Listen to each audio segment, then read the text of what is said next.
కర్కాటక రాశి వాళ్లకు ఉద్యోగ విషయాల్లో కొన్ని రకాల సవాళ్ళు, అంతేకాకుండా ఒత్తిళ్లు కూడా ఎదురవుతూ ఉంటాయి. జాగ్రత్తగా వాటిని అధిగమించేటటువంటి ప్రయత్నం చేస్తూ ఉండాలి.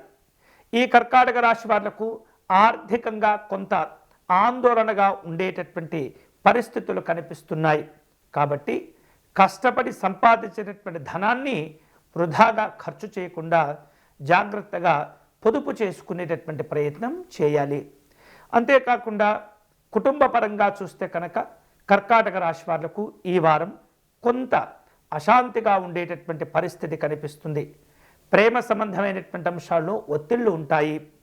వివిధ రూపాల్లో కార్యక్రమాలు చేపట్టవలసినటువంటి అవసరాలు ఏర్పడుతుంటాయి. ఈ వారంలో కర్కాటక రాశి వారు సమస్యలను తగ్గించుకునేందుకు, శుభ ఫలితాలను పొందేందుకై లలితా అమ్మవారిని పూజించటం, అమ్మవారికి కుంకుమార్చన నిర్వహించటం మంచిది. వీలైతే దేవి ఖడ్గమాల స్తోత్రమును పారాయణం చేయటం మంచిది.